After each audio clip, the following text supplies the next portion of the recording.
السلام عليكم، اهلا وسهلا ومرحبا بكم معايا اليوم في فيديو جديد. كي درسوا لاباس عليكم؟ كدرسوا مع الصحه؟ كيف كتشوفوا معايا انايا في الطبيعه؟ هانتوما كتشوفوا الاجواء زوينه بزاف مشمشه، وكنطلبوا الله يا ربي يا ربي يا ربي يعطينا الشتاء ويعطيها لنا الله على قد النفع. المهم انا كنت خارجه هنايا، وقفنا باش ناخذوا النعناع او الورقه، فقلت علاش لا ما نصور لكمش هاد المناظر هادي ولو فيديو قصير وخفيف اللي توحش يشوف المناظر والطبيعه ديال البلاد.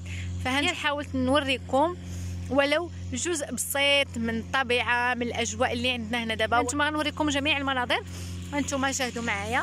انا غادي نقلب الكاميرا وغادي نوريكم تشوفوا معايا المناظر اللي توحش ان نعيش في البلاد والخضره ديال البلاد، فشاهدوها معايا.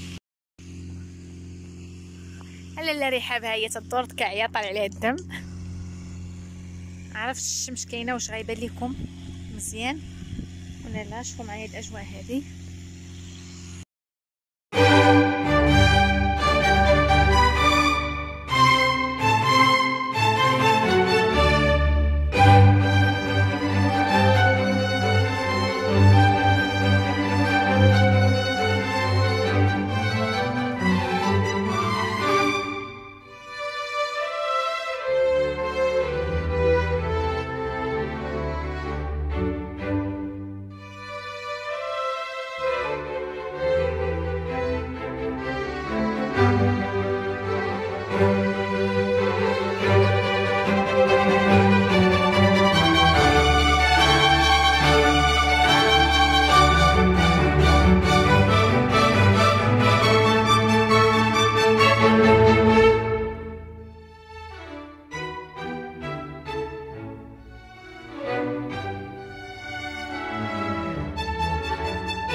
كان هذا هو الفيديو ديال اليوم، كما قلت لكم قصير بزاف. بغيت غنوريكم هاد المناظر ملي وقفت وكنتمنى يعجبكم. هانتوما كما كتشوفوا الورقه هي طبيعيه زوينه بزاف، كناخذوها ديما من عند السيد هذا وصافي.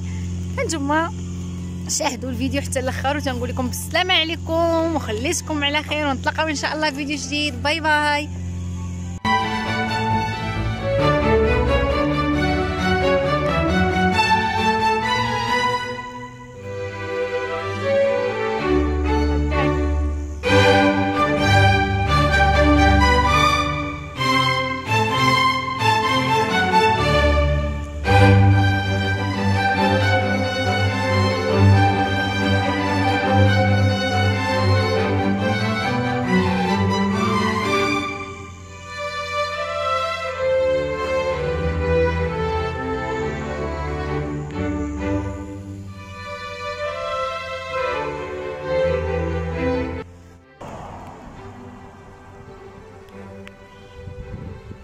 شوفنا البوبوش داير السبات، غتصب عليه الشتا ويجري.